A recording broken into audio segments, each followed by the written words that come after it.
Good afternoon class. Good afternoon Kritika. Good afternoon Monica. Good afternoon Kriti. Good afternoon.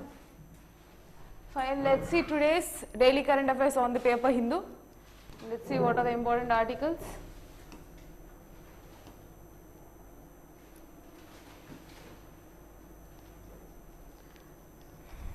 Just a moment.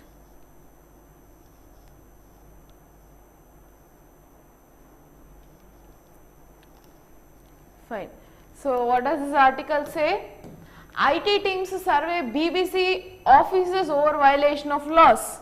So, Income Tax Department is conducting raids on BBC's office which are located in India. Okay. So, that they are in a concern that they might be doing some kinds of, like they might have missed paying any kinds of taxation or any kind of things. So, for that this article is about. So, this came under the background of this came under the background of BBC documentary of a Prime Minister.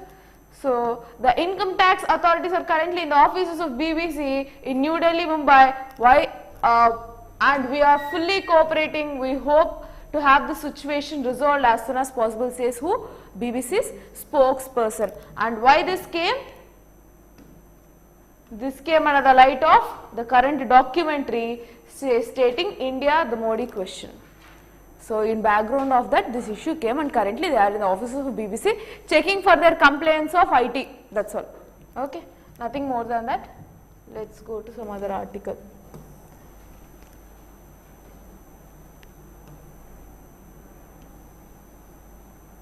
So, yesterday also I was telling that go refer what is retail inflation, wholesale inflation, core inflation and all. So, out of which your wholesale inflation is eased to 4.7%. So, it is in the inflation targeting range only. So, there will be a basket of commodities where in your budget series you will be again seeing what is this different kinds of inflations. Not in budget series, to be precise, in your economy class you will be seeing what is this wholesale inflation and different kinds of other inflation. So, yeah, what is this article about? It has been eased to 4.7%. So, it is another control of inflation. So, India's wholesale price index or inflation cooled further in January to 2-year low of 4.73% from 4.95%. And the acceptable range would be from 2 to 6%, and it is under control. Okay. So, yeah, thanks to a slight decline in the manufactured products price rise and fuel and power inflation. So, as this is a wholesale inflation, that will also be conducting, I mean your food and fuel will also be under the under its ambience. So, definitely because of this inflation or product rise, there has been a reduction in overall wholesale inflation. Okay. Yes. So, even at the pace of inflation, food and primary articles are hardened sequentially. So, basically it says that in the comparatively in a 2-year span, this was the lowest wholesale inflation, that you need to know. Yes. Next.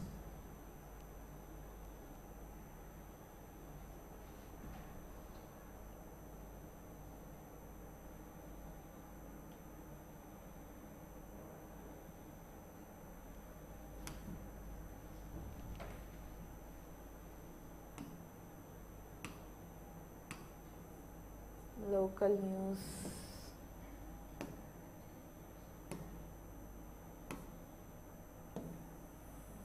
There is also local, so many, yes. So, as I told you, Aero India 2023 is currently happening, and there will be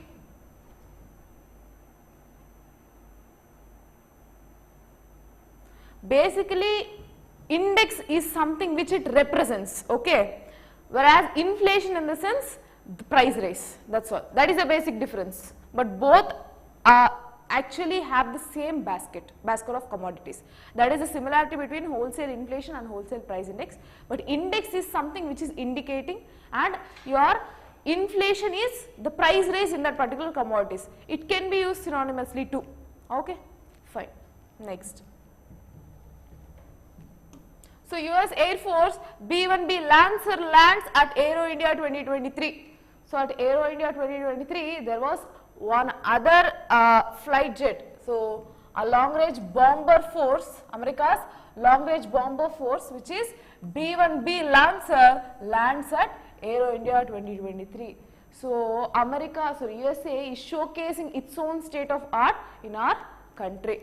So bone, this B-1B is bone, which is B-1, is considered as a backbone of America's long-range bomber force and carries the largest conventional payload for guided and unguided missiles. So as a in then USAF, what is AF? Air Force. So we have IAF in the same way, this is USAF. It will be carrying this particular bone. So it is, what here important is that, yeah. So the B-1B Lancer, also known as bone, carries the largest conventional payload, both guided and unguided weapons. So what is guided and what is unguided? Guided missiles or unguided. Unguided in the sense when it follows only a parabolical path. So you would have seen ballistic missiles, then guided.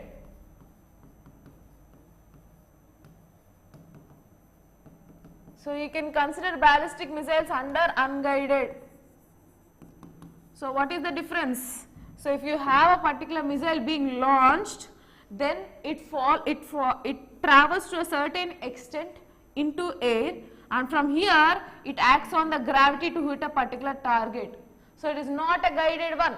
It has a preoccupied target or prefixed target to which it will be launched to, and this will be most effective if the targeted aim is not moving.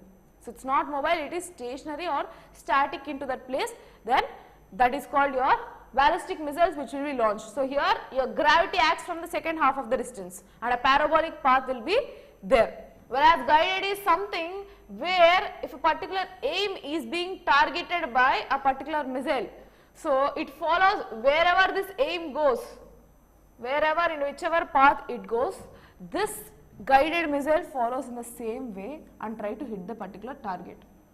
So that is difference between your guided and unguided. So both kinds, the payload will be there in this particular bone. So here this is B-1B bomber, heavy bombers, through this bombs will be launched. Okay. So yeah, and is considered as the backbone of America's long. So two backbone Lancers or two B-1B Lancers are arrived in the Anderson Air Force Base, Guam. This is the second time that the long-range supersonic heavy bomber is participating in the Aero India. So based on this distance and how it is being operated, sonic, supersonic, so you have different terminologies. Just if you wanted to refer it, go to DRDO website where you can find it. You can find what is this, and you have terms called Mach. You can just refer there. Okay. Fine. Next. So the aircraft performed a flyby on the inaugural of Aero India, escorted by Indian Force Tejas fighter. So in the same way we have one light combat aircraft which is our indigenously developed Tejas. We are showcasing it to many other countries which will buy it, or we have, why this Aero India, what is the backdrop of this Aero India is to have ties within different other countries with defense. So we are trying to build our defense ties, and we are trying to export our goods to them, defense manufacturing or defense infrastructure to other countries. So Tejas is the one which we have showcased prestigiously in this particular Aero India, and two countries have showcased interest too. We will discuss what are those countries too. Okay. The US Consultant General said that in the return of long-range supersonic heavy bomber of India to participate in Aero India 2023 underscores the importance of US place in the high strategic partnership with India. So that doesn't matter. Basically, it showcases that both are competitive. That's all. Both B-1B and India's Tejas is competitive. So it underscores some or the other way. That's what this article says. So yeah. So I was discussing that two countries have showed interest. One is Argentina and the other one is Egypt, which has shown interest to buy or to purchase our Tejas, light combat aircraft. Okay. So what is this article? Argentina and Egypt have evinced interest in Tejas light combat aircraft manufactured by whom? HAL, Hindustan Aeronautics Limited. So both have shown interest, whereas one country which is Malaysia, I think, it has backed off from showing interest because it is showing interest on South Korean aircraft FA-50 Golden Eagle. So, Malaysia has set back even shortlisting our Tejas. It has been set back because it was showing interest in South Korea's aircraft, which is F-850 Golden Triangle. Okay. Yes. Next.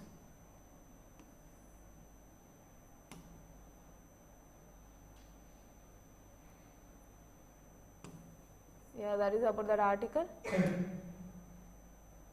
So, I would like you, yes, Kriti, it belongs to USA, B1B belongs to USA, that is what they told. 2 flights, these aircrafts they have brought to India to showcase their state of art in India, that is what they have mentioned. So, go refer this particular article editorial, I would really suggest you to go refer this article. This gave entirely about your Adani, okay, like what is the actual backdrop and everything was mentioned here. Just go through this editorial. So, as this session is not an editorial, I am not going to cover it, just you can go through. See, Foreign Air Force B1B Lancer, so it completely belongs to US only. So, it directly states in your heading, okay. I hope that is clear, Kriti. Next. And also this article too. This showcases education more than wealth determines women's marital age. So, how educated women and or education or literacy having domino effect on marital age of women. Important article as part of your society. NFHS survey, which is your NFHS 5, National Family Health Survey, 5th survey has showcased relation between how women being empowered or women who are educated are directly having impact on their marital age. So, if they are educated, then their marriage age is being increased. So, you can just go through this article for these numbers where you can directly add into your answer. Okay, just go through this article, important. Next. Yeah. Army said to close around 80 deals worth 15,000 crore, says General Pandey. So, earlier when this Aero India was started, we told that we have a speculation or a targeted budget or target exports of amount 70,000 crore. So, the first article when I've mentioned about Aero India, I've told that India has set a target that through this Aero India meetings, we have a target of exports to 70,000 crore. But so far how much achieved? 18,000 crore of exports have been achieved. Those dealings were done with how? With 80 deals. 80 deals were finalized. Okay. So, Army Chief says that his overall combat aviation profile, Force CE is looking towards 90 to 95 light combat helicopters. So, what is this light combat helicopter? Can be our Tejas, can be our Helena. Okay. So, yeah, that is also state of art. So, Helena is something which is fire and forget. Okay. So, it is also a kind of fire and forget missile where you can just fire it out and hit that particular target. So, guided missile basically similar to your Nag. Okay. Guided missile, Helena, helicopter mounted Nag being developed by DRDO. So, that is also being held. So, however, the LCH is to get an anti-tank and air-to-air missiles, one of the weapons on the LCH. So, what is LCH here? The light combat helicopter. So, it is trying to fit all these mechanisms into it. What is this light combat helicopter here that we are talking about? Tejas. So, they are trying to fit all these state of arts which we have into this Tejas. So, they have told that we are having all these kinds of agreements with different countries, yet we are trying to fit the existing technology into that particular aircraft. Okay. So, that is what they have told, nothing more than that. So, they have given certain specifications which you need to know. So, the Army moved its first LCH squadron 351 aviation to Misamari, Assam, eastern sector near the line of actual control last November. The LCH is the first dedicated attack helicopter by the Army. So, light combat helicopter is the first one which is again guided, and it is the first one to be launched in which place? In line of actual control. Okay. So, yeah, in terms of overall combination, all these details are more specifications which is actually not required. So yeah, you need to know Helena, and this light utility, indigenous light utility helicopter is trying to replace the existing aged cheetah and chetaks in service. This is also different kinds of aircrafts. Okay, so if you want me to show, I can show that. Just a moment. So I'll tell you how to refer so that it will be clear for you.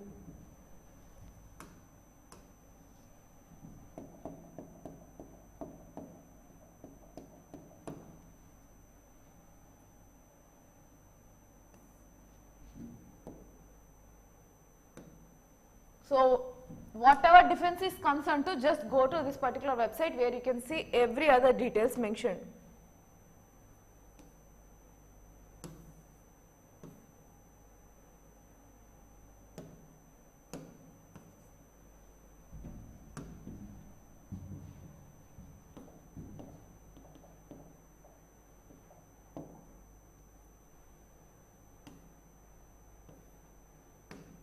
So cheetah is your light utility helicopter. Okay.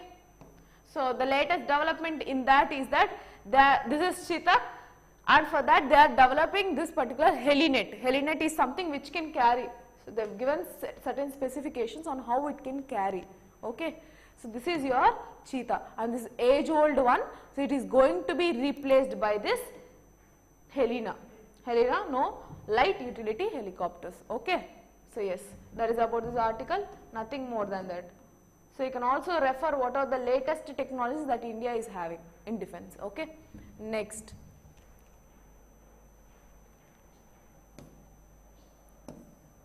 Only 19 accused of Pulwama attack, only 4 are at large. So why we are talking about Pulwama attack? It's on Feb 14th where our Jawans were being killed. So in respect to that, this is again important for your internal security. So 4 militants of Jaish-e-Mohammed. So this is one of the militant Islam terrorist group. Okay, jihad group, one of the dangerous groups present so far. So this particular group, 4 militants, they have given the names, are the only ones on the run of 19 who plotted 2019 Pulwama attack in South Kashmir. So which left 40 CRPF personnel dead. CRPF people, police force, 40 people were being dead because of this particular Pulwama attack. So because of which Feb 14th is also celebrated as Black Day. Okay. So out of which what they are telling, 19 accused are there in this particular attack, out of which 4 are crucial. So they are in the edge to receive what? So suggest the JEM, which was considered more lethal than other. So they are in the edge to get this punishment. That is what they have. Yes, 14th Feb Pulwama attack. That's what I told you. That is why we have termed it as Black Day. So official figures suggest that JEM is one of the lethal group. That means deadly, destructive group, militant group which is present so far. So it such as Lashkar-e-Taiba, it is more lethal than. So Lashkar-e-Taiba is also another militant group. Than that, this JEM is more powerful and deadly, and Hizbul Mujahideen operating in Kashmir has dropped considerably in the presence of South Kashmir, which is operated from Pulwama attack Awan Tralbul. So Troll Belt.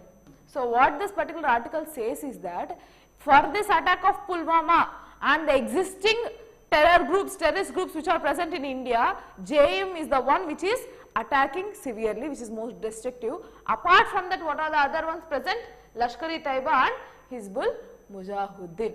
Okay, so that they say, and 4 out of these people are actually responsible, or only the one who have been responsible for this particular attack. That is what this article says. Next, according to whom?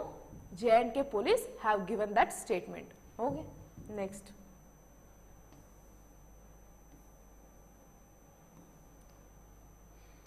So everything they have mentioned, that nation will not forget, our Prime Minister have given a statement that nation will not forget our leaders or our protectors' sacrifice and all. So nothing more than that, just remember what is that day about, that's all. So we are still fighting against terrorism. Yeah, wholesale price index I have discussed.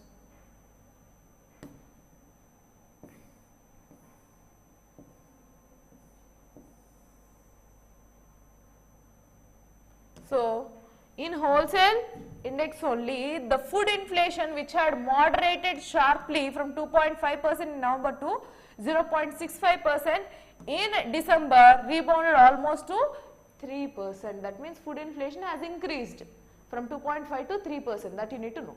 Okay. So, you have a basket of commodities in which food commodities has been increased, so that you need to know. So, yeah, minerals have which have weightage for less than 1% in WPI reported to have 9.3 deflation. So, yeah, for minerals you have 9.3 deflation. Opposite to inflation is your deflation. So, reduction in your prices. So, which minerals? Okay. So, compared to 30% inflation in the last year. So, compared to 30% inflation this year saw a decrease. So, that might be because of the base effect also, because in the last year it was around 30% inflation. So, which shows there will be some reduction in this year. So, that is why you have seen.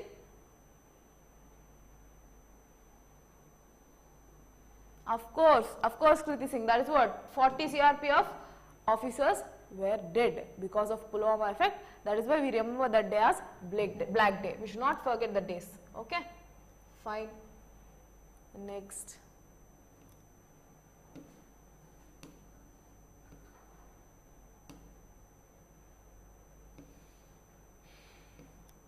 So, this is about China and Iran ties. So, you need to know Iran is also going against its nuclear policies, that you need to know. Okay. So, backdrop is that Iran has been enriching its existing nuclear reactors. So, that was a claim back then, in which US during the presidentialship of Trump there was huge allegations on Iran back then. So, now what happened? China is getting ties with Iranian minister. So, with Iranian president. Okay. So, what they have told, in meeting with Raisi, Xi owes unsavoring support. So, what is this? That means unending, constant, stable support. So, we are going to have an all-time friendship with Iran. That is what China has meant. Okay. So, China will develop friendly cooperation with Iran and push for the new development of comprehensive strategic partnership. So, what they have? Comprehensive strategic partnership, no matter how the international situation changes. So, irrespective of the international scenarios, we will have an all-time friendship and we have a comprehensive strategic relationship with Iran. Who says? President Xi of China says. Okay. So, with respect to that,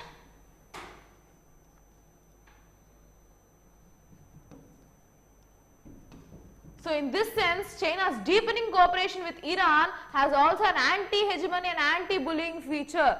So, anti-hegemony in the sense having one head, unipolar world. So, it is opposite to it. Obviously, China is working to beat that hegemony of US. So, it is working on to beat that unipolar world or anti-bullying world. It is supporting towards anti-bullying world. So, whatever the country is fighting against the existing US hegemony, who is supporting? China is supporting. So, he says that even Iran is in the same path where we can find similarity with both the countries. Okay.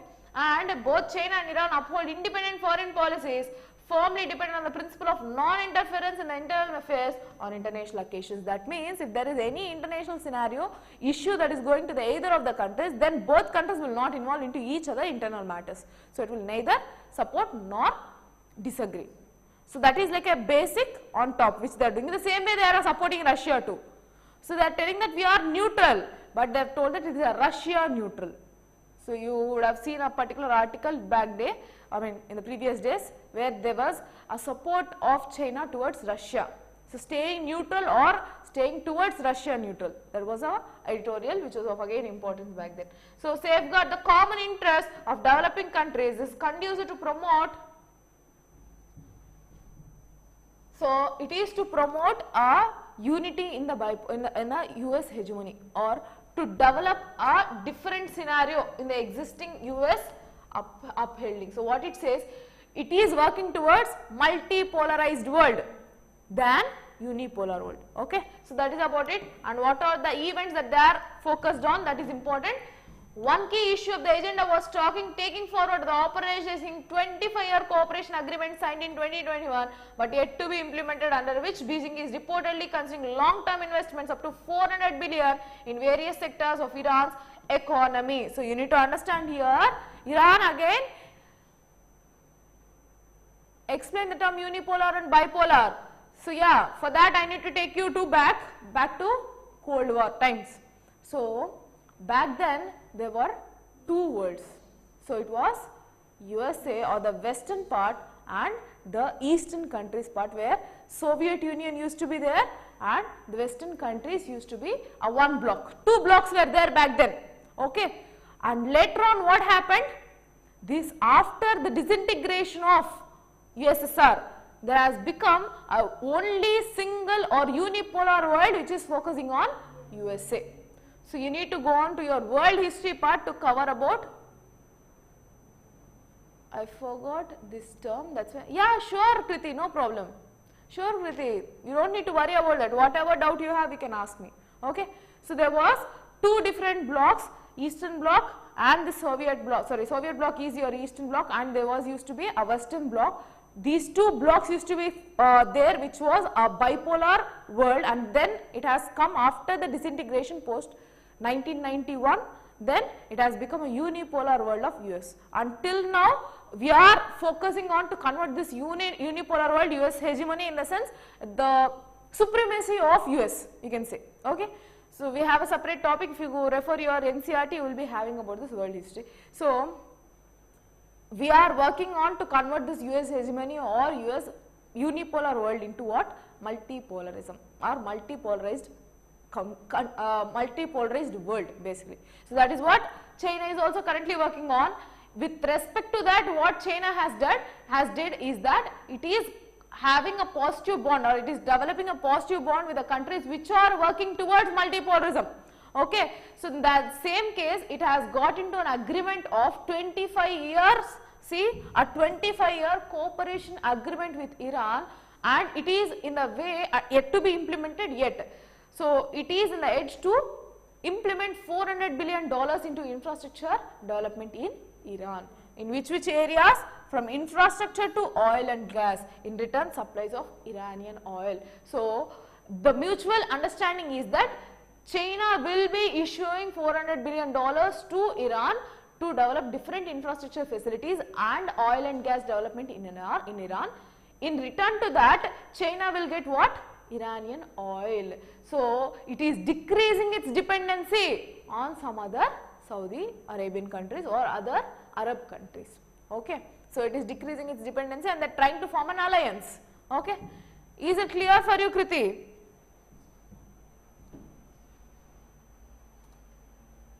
Are you able to understand?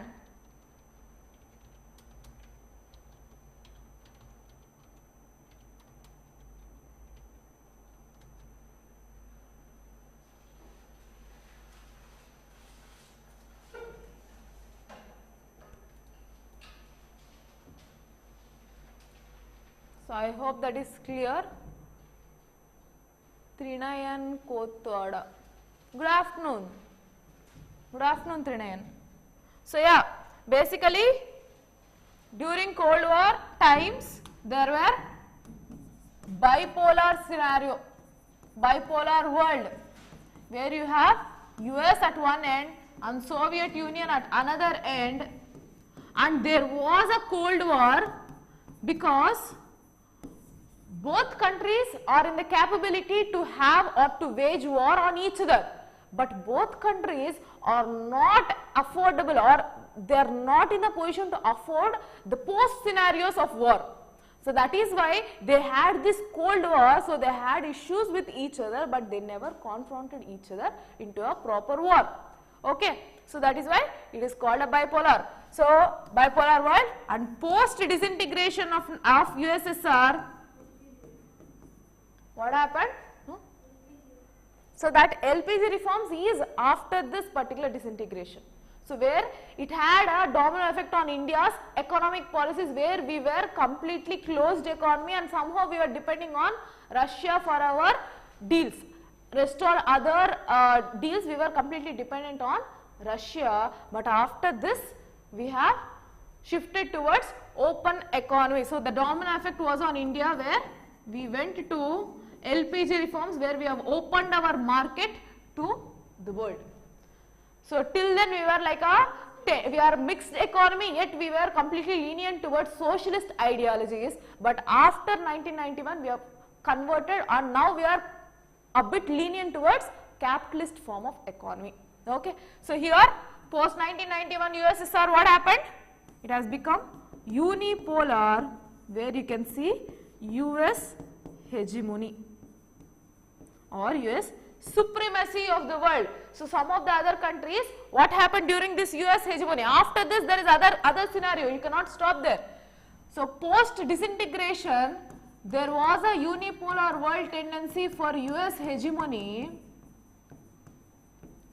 So what other countries did, like India, they formed into, so this happened during Cold War only, non-alignment movement, but yeah, so this is for ensuring multipolarism. So India was also a founding member of NAM, non-alignment policy, so non-alignment movement. So some countries have aligned with USA, we had balance between both. So after disintegration, Soviet Union place has been taken by Russia in world scenario. So whatever the deals that they had with Soviet Union, Russia was the one which was replacing it. But overall, I am from Assam. Thank you for this education initiative. Good to know that you are Shivnath's student. Okay, fine. Thank you. So yeah, so national alignment movement. So here what happened? They formed into other countries, so other developed and developing countries. So all these countries during that time they have been achieved. So it was around during Cold War times, countries like India and some other countries, during that time only they have got independence and they are trying to settle down well. So they are trying to develop their own countries and those countries have formed into this particular alliance. So that was the scenario. Until now we are working on multipolar world. Okay. So this is the current scenario yet to be achieved. So I think it's clear. Next. So yeah, this is done. Next.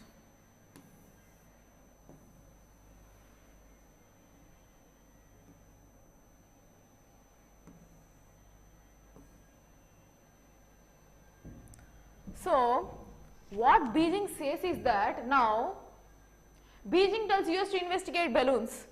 So the US has claimed that it is China who has been attacking us. But what China has told, US has been sending since so long, you are only sending your balloons into our own arena. So now what they have told, you check for yourself on what are this kind of operation, what is this kind of spy balloon operation that your country is conducting on us. So that is about this article. So what it said is, China asked United States on Tuesday to conduct a thorough investigation into what Beijing claims to be a string of incursions into airspace by US balloons. So US balloons, so clearly have your investigation. Of course Trinayan, NAM is even relevant today. How? Because certain countries like Egypt, so if you can see during, I would like to tell one article, it was during our Republic Day event. Who was the Prime Minister visited during our Republic Day? President. We have invited Egypt President, I think, just a moment. He was the chief guest.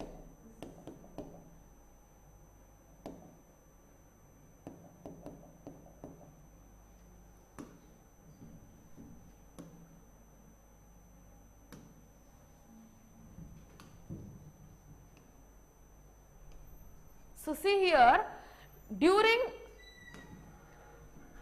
our Republic Day, we have invited Egyptian President Abdul Fattah al-Sisi to be a particular chief guest to our country. So, during this particular, good afternoon, Ram Kishore, good afternoon. Okay, so yes, Egyptian president, correct Ritika. So, during this particular visit, Egypt president has told that we were also one of the founding countries or part of India's foreign policy during NAM.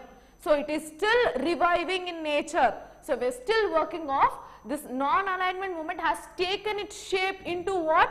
Into aligning with other countries in a balanced way. So, yes, still we have NAM as existing. So, it is still important in today's foreign policy. He has mentioned, so during his speech he has mentioned that NAM is not dead and we are still aligned with that.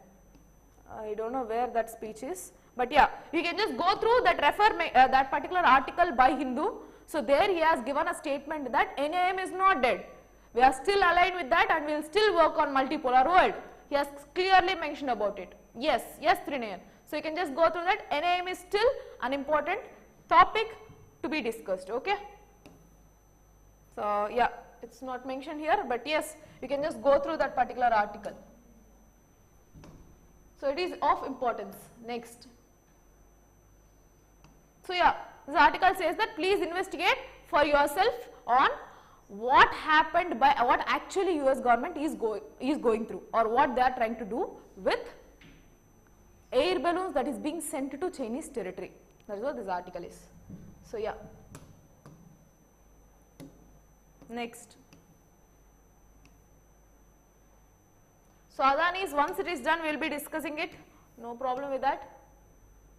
So, this is a small news, not a big of importance, but yeah, we will see. Yes, huh? Yes. So, yeah, so India will require 2010 new airplanes by 2041. So, it shows India's path.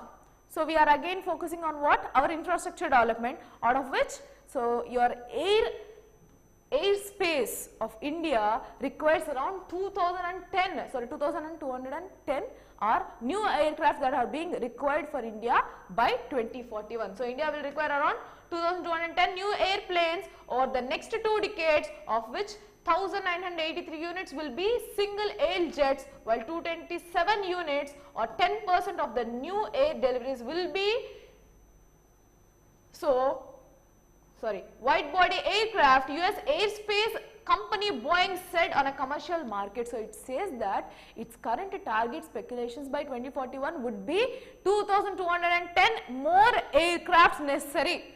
So, that is how it shows the level of domestic traffic that is going to be increased by 2041. So, he says that it forecasts 90% of new airplane deliveries to India would be single aisle airplanes like 737 MAX. All these are the details given by Boeing, but thing that is important is that in the near future by 2041, so it is not so long, by that time 90% of the air traffic will be increased. So, that is what their speculations is. Yes.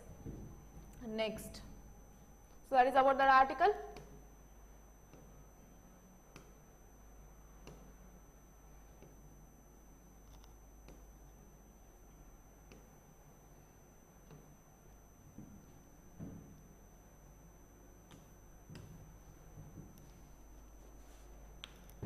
Just a moment. So, Pakistan raises price of natural gas to revive IMF bailout scheme. So, we have seen that there has been going on, or Pakistan is in the edge of financial crisis. So, that is why it has opted for loans from IMF. So, IMF has given certain norms to them to increase or to implement stringent taxation mechanism, for which Pakistan currently raised the price of natural gas. So, we have seen that there was huge power outages existing in Pakistan. So, this is again another effect of this particular IMF stringent bailout scheme. So, 112 in percentage was the level of increase of natural gas prices in Pakistan. Yes, next. So, I think this is the last, yeah, we have 2 articles left. Fine. So, what is this article about? Leveraging J&K's lithium reserves. So, utilizing, or what should be our level of utilizing of the newly found lithium reserves. So, this is for the first time India has found its lithium reserves around 5.9 million tons were the reserves that has been found in Jammu and Kashmir for the first time. And to know about this in brief, lithium is one such metal which is used for batteries. So, it can be a complete shift, because lithium, we are completely dependent on imports, especially from countries like Australia. So, we are hugely dependent on imports, because this is for the first time where we have identified that lithium is being found in India, and till that time we are still dependent on, until even today we are still dependent on Australia and some other countries. So, here one thing we need to know is, where does we use lithium? We have all our, so we recharge, so we have all these rechargeable batteries, everything is made of lithium only.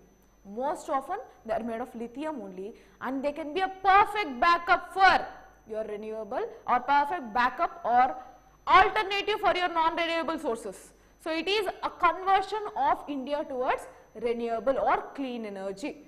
So, here the speculation or the ethical concerns in this particular article, they have mentioned it clearly. Okay. So, first thing, the discovery of 5.9 million tons inferred resources of lithium in Resi in Jammu and Kashmir has been heralded as a game changer in India's transition towards green economy. So, this particular budget focuses on green economy, where we need whatever the infrastructure or whatever the level of governance or any kind of measures that we have currently focused on will have economic environmental backup. That means whatever the infrastructure development that we do, it is eco-friendly. We have to ensure that it is environment friendly. So, in that way, this will be one of the positive step towards green economy.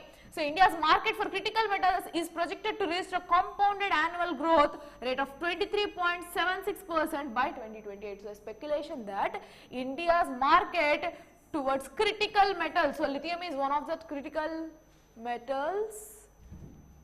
Yes, for solar power backup, EVs, for all rechargeable batteries that you have, okay, for everything, electrical vehicles, for all these. What is the position of India in terms of lithium reserves? So, currently we have 5.9 million tons, and once as it is found, we will not stop excavations there. So, definitely the excavations and the level of position or the potential that India has regarding lithium will be found. So, in this year you will be able to understand what is the exact position of India. As of now, it is 5.9 million reserves, and what is the usage that is mentioned here, we will see in that article. Okay, what is the level of usage?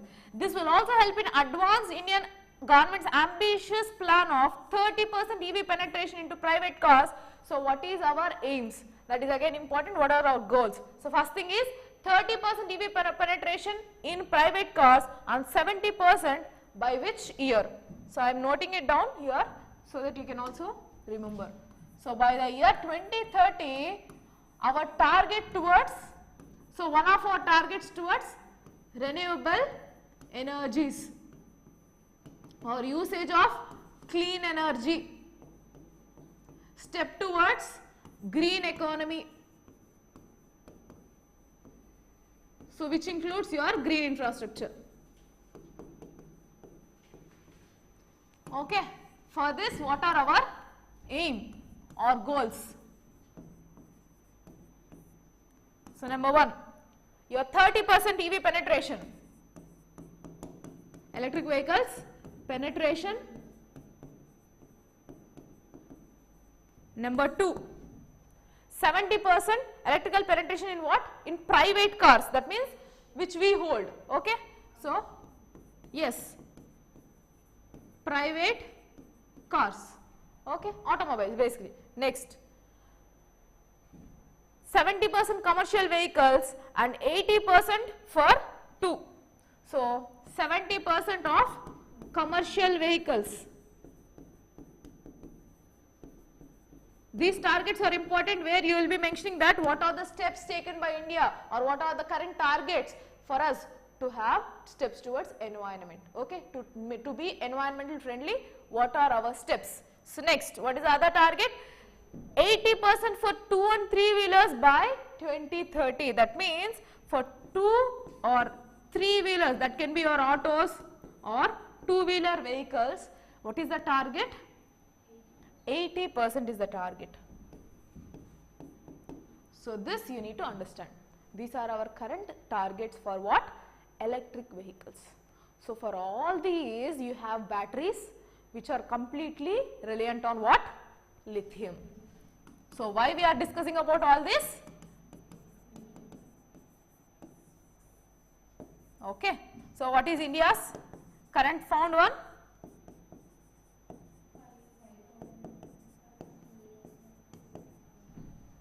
Okay. 5.9 million tons found in Jammu and Kashmir. So it can be a positive step towards it.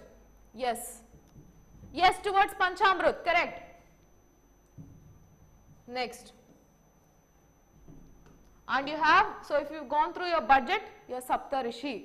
So in that, one of your target is this also. So yeah, environment. So towards environment we have certain steps. There also you have this. Next. The applications of lithium in renewable energy. So here you have the main issue what this article speaks.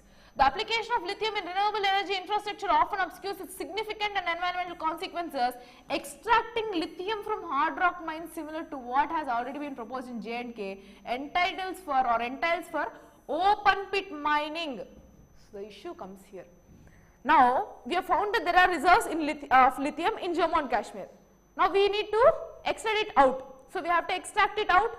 For that, what is the method that is being followed? Open pit mining, followed by roasting the ore using fossil fuels. So once you will be doing it open pit mining, that means you will open everything, then you mine it for the respective mineral, and then what happens? You have to roast it with fossil fuel.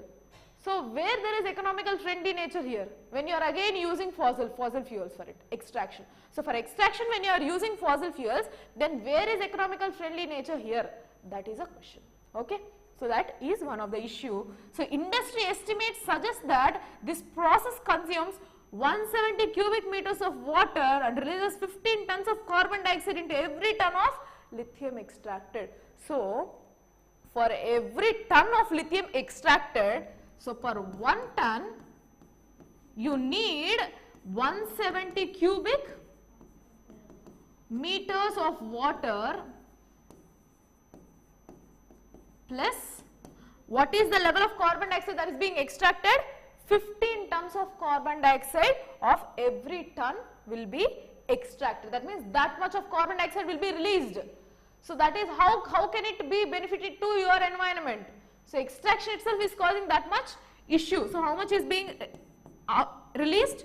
15 tons of carbon dioxide is being released into environment. So here environmentalists are questioning that how come this will really benefit India towards green economy or towards eco-friendly nature of our country. Okay. So that is again ethical dilemma which we have. Okay. Next.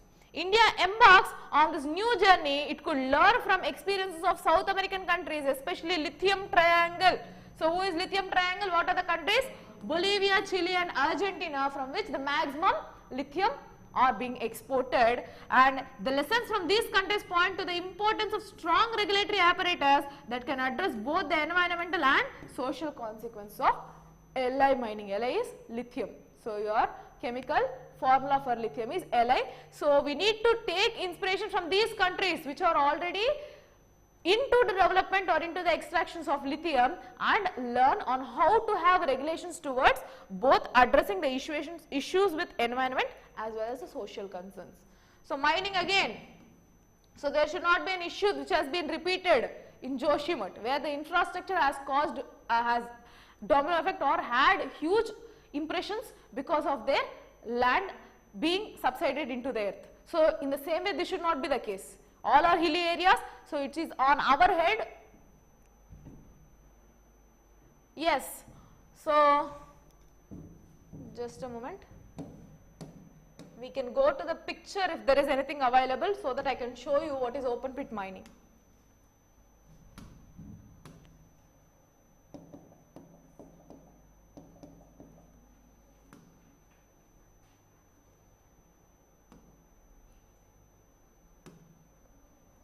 Yeah, I have an image, I will show you. See this? I think this is clear.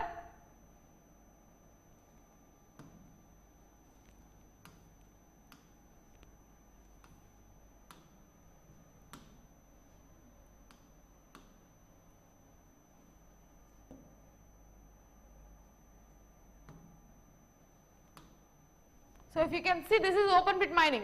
So they go scratch down the entire earth. See, they scratch down till the availability of ores, and from that particular area they will lift out your ore, and for which it has to be further rinsed with your fossil fuels. So it has to be burnt basically. So are you able to understand, Trinayan? This is your open pit mining. So if you go to the definition, open pit mining or open cast mining in large context of the mega mining or surface mining technique for extracting rock or metals from the earth with an open air pit. So we are trying to have a burrowing technique where we will be scratching down to till the availability of ore from which you will be extracting it, which is your open pit mining. I think it's clear for you. Okay, I hope you have no issue with that. Next. So it literally means open pit mining, open pit mining. Fine. Next. See how this is it. So now going to our constraints or what is its significance in India's scenario. Okay. So yeah. News. We have found 5.9 million tons of lithium in Jammu and Kashmir. Who has found? By Geological Survey of India. It can be a game changer because this is for the first time where we have identified lithium, which can be a positive step towards economical friendly development of energy or usage of energy. Okay. So that is about this article. And the second of the 4-step process according to the minerals, not required. So let's see with the significance. So why we are that much enthusiastic towards the mineral lithium. So lithium ion batteries are used in wind turbines, solar panels, electrical vehicles, and all of which are crucial for green economy. So which is used for sustenance of our economy, which is green. That means to have an economical friendly economy, whatever the infrastructure that we need to build, for everything we can use lithium. So it can be used in solar panels, it can be used in EVs, it can be used in wind panels, in every other way which is related to your renewable source energy extraction, you can use your lithium batteries. So a World Bank study suggests that the demand for critical metals such as lithium, cobalt is expected to rise by nearly 500% by 2050. So you need to know where to invest, right? Where to invest? Into the companies which is focusing on lithium. So by 2050, 500% rate, for suppose if you have invested something this year on some mineral of either lithium or cobalt, any industry, any manufacturing industry which is working on lithium or cobalt, then what happens? This will rise up to 500% by 2050. So all the speculations will give you, they are different from excavation method. Yes, for each thing there will be different excavation method, Kriti Singh. So if you go with the topics of metallurgy, they will completely deal with how to extract the metal first. So, the separate department in BTech. So, in BTech, especially for NITs and IITs, they will offer this particular branch of metallurgy where they will deal completely about extraction of these metals and where it can be used. Metallurgy. So, clearly it deals with that. There are different kinds of excavation methods. Some will be through pumping up. So, pumping, air, water pumping, all there will be different kinds of methods. So, I am not into that technical field. So, yeah, we do not require that much for your exam. So, we require whatever they have mentioned. So, open pit mining is something which is important. So, it is in the news, we will be learning about it. Okay. So, yeah. So, what this? The global electrical vehicle market is projected to reach about 823.75 billion by 2030. So, that is the level of markets that electric vehicles will be so far. So, registering a compounded annual growth rate of 18.2% from 2021 to 2023. So, what will, so by 2030. So, within a span of 9 years, so within a span of 10 years basically, 18.2% compounded rate will be there. Compounded rate of your investment will be there. So, that is the speculations on electric vehicles. So, now India is seeking further secure its critical mineral supplies and build self-sufficiency in this sector. So it is giving your ample of scope to India to work on lithium excavation. So we have to definitely go for these excavations, yet we have those issues which I have told about this open pit mining. Okay, next. So it is currently India. What is India's position? So which you have asked Kriti, that we are mentioning here. What is our India's position in terms of lithium? So not about lithium reserves, but about lithium. As India currently imports all of its lithium from Australia and Argentina, 70% of lithium ion cell requirement from China and Hong Kong. So lithium, by core of lithium we will be getting imports from Argentina and Australia, whereas 70% cell manufacturing of lithium we are completely dependent on China and Hong Kong. The lithium reserves in J&K can boost domestic battery manufacturing industry if the perceived size of the minerals reserves in J&K is born out of the further exploration. So I told you. So now the excavations will not stop. Definitely they will be in the search in Jammu and Kashmir for further availability of lithium. So once we have found huge reserves, then we can have ample of chances for the domestic development of lithium. Okay, domestic manufacturing of lithium industry. So 30% EV penetration, all these I have already discussed with you. So they will strengthen India's national mission for transformative mobility and battery storage. Okay, next. What are the environmental effects? China currently controls 77%. First, before going to environmental effects, let me discuss about this. Environmental effects actually I have already told, where the open pit mining is actual issue. Let me describe about China's footprint on lithium industries, manufacturing industries. China currently controls 77% of the global lithium ion battery manufacturing capacity, home to 6 of the world's 10 manufacturing companies. So out of the top 10 most lithium manufacturing countries, China is home for 6 countries. So it shows its maximum penetration of lithium manufacturing, which is accounting for 77%. So it is already ahead of us. As a result, European Union, US, Canada, India and other manufacturing or other major economies have been trying to leverage alternate supplies that can challenge China's geopolitical dominance in this particular area. So because of its geographical presence, it is showing its dominance in lithium manufacturing industries. So currently major economies is trying to divert its dependence or growing dependence on China for lithium cell manufacturing. So this is ample of chance for us. Okay, we'll check that, I'll check that and I'll let you know Kriti on that. Okay, yes. So yeah, for example, responding to the perceived national security concerns, Canadian government has asked China companies to divest from Canadian lithium mining companies. So this is not again required. What is required I have already told. So to target or to reduce the over dependency on China for lithium, this is one of the positive steps which we have. So we can further work on more exploration in our country. So yeah.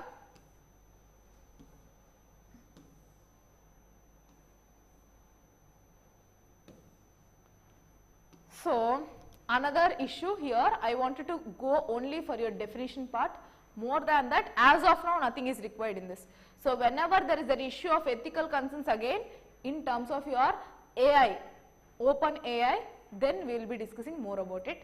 As it's still developing, nothing more required in this. So can Microsoft succeed in clawing back the search leadership from Google? So whenever you have some issue or whenever you have a doubt, what we say? Google it.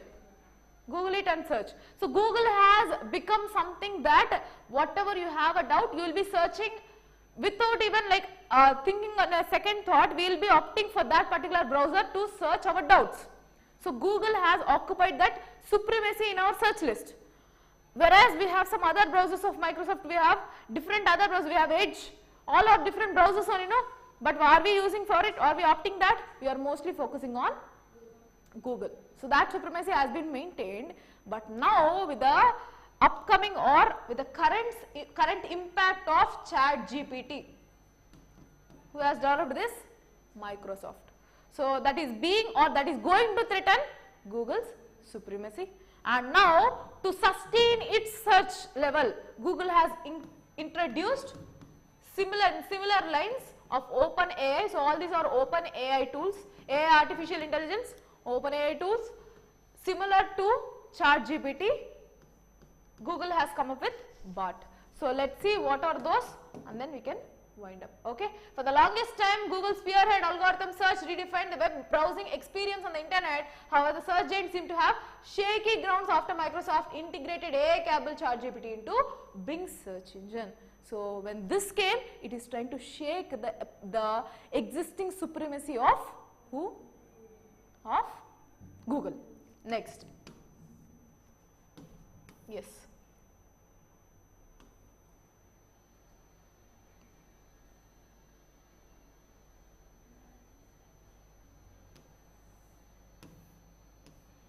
Yes. So Microsoft has thrown down the gauntlet to Google with its 10 billion check to OpenAI, the artificial intelligence research firm behind ChatGPT and DALL-E. So basically Microsoft has acquired this ChatGPT and DALL-E, which are OpenAI tools, where you can search for whatever you need and you get approximate, you will give it accurate answer for whatever you search. For example, if you are going to search for something which is of importance, that means now I need to write a letter to someone. Let's say I want a leave from the management. I wanted to write an official letter to the management, but I don't know how should be the format or what should be the format, what should be the norms. Let's say I am going with an MOU. I have an agreement with some other third party, so I need an MOU. But I don't know what would be the regulations, what should be my content. So I will type down, this is the requirement. Could you please give me the required format? So it will itself give me the proper data through ChatGPT. So it is replacing. the search list. So Google, when you search something, it gives you different ideologies, whereas ChatGPT gives you direct answer.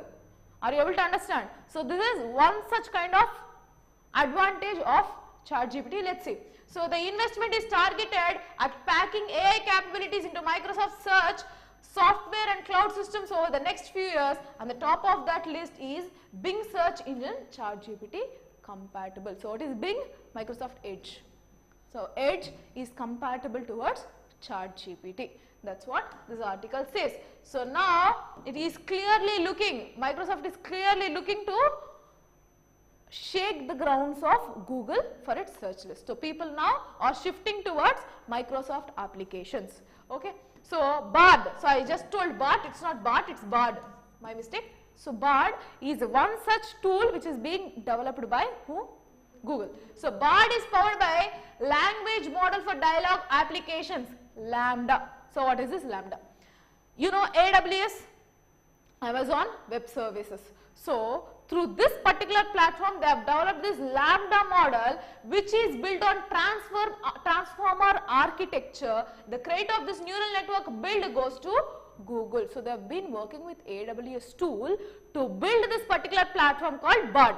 No need to go into complete technical ways. So IT people will work on this Lambda. So I'm not going into that technical matters, but yeah, remember that they have been working with Lambda and AWS service. So they have not mentioned about AWS, but yeah, internally it is AWS offering services. So in fact, the same architecture is used by several other language models, including OpenAI's ChatGPT, Meta's Blender bot. So all different kinds of bots are using currently Lambda technologies. So the company is based on out of Mountain View, California, has been leading on several innovative web tools starting from its web search. So you need to understand that Lambda is the one which is again the backdrop of the existing these chatbots. So you need to understand Lambda, AWS and this chatbot, AI chatbots that are being developed so far. Okay, fine. So fast forward to Jan 2023, Google leads the browser market of 65.4% the market share according to data analytics site StatCounter. The Microsoft's Edge and Mozilla Firefox have been combined share of less than 10%. So you need to understand worldwide, even now the Google occupies the highest browser search engine existing so far.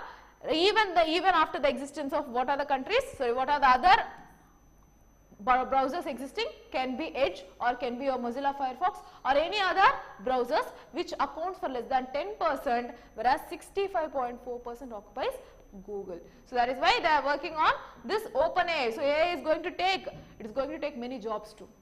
It is going to take away many jobs too, because it can replace. It is giving you code. So if I am asking like build a code to have a website for my company, it will build you a particular code for your company. It gives you a proper platform on which you have to place the code, where you have to run and what would be the possible outcomes. If you even give them that these are the specifications, I need this particular button to be fetched, this data, then that particular code is also being given. Different voice bots also will be there regarding AI. So AI is going to change the future of current technology. Okay, so that is about this. Nothing more than that is important to this article. So once if there is any ethical concerns article regarding BARD or OpenAI, we will be discussing about it, or ChatGPT will be discussing about it. Nothing more than that is required. So as of now, that's it about today's articles. If you have any doubts, you can let me know. If you want me to discuss more about BARD and ChatGPT, I am open for that. I can discuss about that in the tomorrow's class with the detailed notes. If you want, we can discuss, else we can wind up the class. So if you are having any doubts, you can post me, else we can wind up the session.